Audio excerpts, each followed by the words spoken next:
Vamos mergulhar hoje, numa análise do terceiro mandato do presidente Lula, que começou lá em 2023.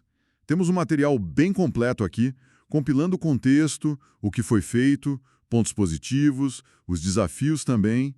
A ideia é tirar o sumo disso, né? Exato. E o começo, como o material descreve bem, já foi tenso. Muito tenso. País dividido, né? Ainda com as marcas da pandemia, social, econômica. E logo de cara, aqueles atos de 8 de janeiro de 2023. Aquilo exigiu uma reafirmação da democracia muito forte. É verdade. Parece que isso deu o tom inicial para muita coisa, né? Sem dúvida.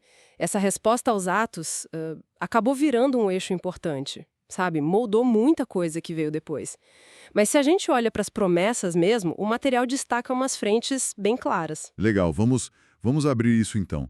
Uma delas, bem óbvia até, é o combate à fome e à pobreza. Uhum. O material detalha bem a volta do Bolsa Família, né? Só que turbinado, valor mínimo de R$ 600, mais os adicionais por criança, gestante. Isso! E o interessante que as fontes mostram é como essa nova estrutura tenta, responder a críticas antigas, focar mais onde o problema é maior. Um ajuste fino e importante. Faz sentido? E na economia, o que o material aponta? Bom, aí tem o relançamento do novo PAC, né? O Programa de Aceleração do Crescimento. Ah, sim. Focado em infraestrutura. Isso, destravar obras, gerar emprego e junto um esforço grande para reindustrializar, sabe? Atrair investimento estrangeiro também. E a agenda ambiental que você mencionou? Essa parece ter ganhado um peso enorme. Total. O material marca bem isso. Muita ênfase na Amazônia, claro, combate forte ao desmatamento Inclusive já com alguns dados mostrando queda, né? e o fortalecimento do IBAMA, da fiscalização. Exato. E a ideia por trás, segundo as fontes, é reposicionar o Brasil afora, ganhar credibilidade de novo. Tanto que tem a candidatura para sediar a COP30, a Conferência do Clima da ONU. Exatamente. E é interessante como as fontes ligam isso à agenda ambiental, à resposta ao 8 de janeiro, a uma melhora na imagem do país lá fora. Percepção externa melhorando. Isso. E isso é visto como chave para atrair um investimento que a economia precisa, entende? Entendi. Aí soma isso com a retomada de políticas de inclusão, mais dinheiro para a cultura, para a educação, tentando reconstruir mesmo áreas que sofreram cortes, né? Ok. Esses são os pontos que o material destaca como avanços, digamos. Mas, claro, ele também fala direto dos desafios.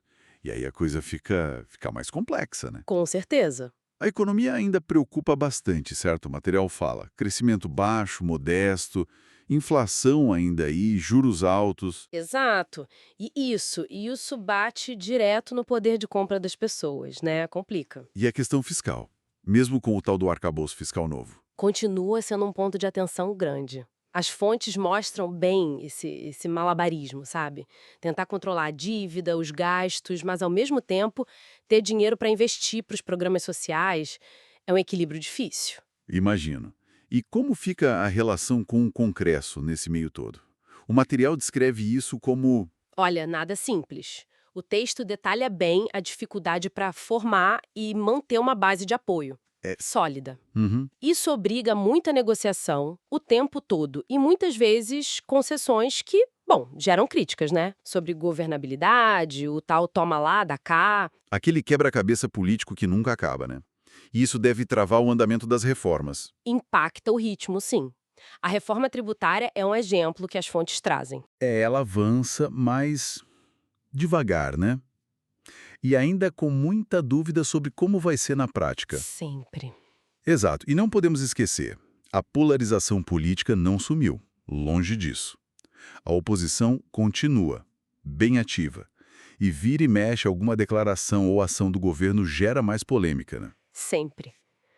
Soma isso tudo ao desafio da segurança pública, que continua enorme. Que as fontes também apontam, certo? Sim, dizem que falta ainda uma estratégia nacional mais eficaz contra o crime organizado. É uma preocupação gigante da população. Enquanto isso, o governo tenta avançar em outras frentes. Pautas identitárias, recompor o orçamento da saúde, mais médicos, transição energética também, mas tudo isso acaba esbarrando nesses mesmos problemas. A economia que não decola como esperado e a política fragmentada. Então, para amarrar o que a gente viu nas fontes, temos um governo com uma agenda clara de reconstrução, principalmente social e ambiental, Isso. com alguns resultados aparecendo, sim, mas que ainda enfrenta uma luta bem dura com a economia e com a política num país que continua muito dividido. A fotografia do momento é essa, complexa.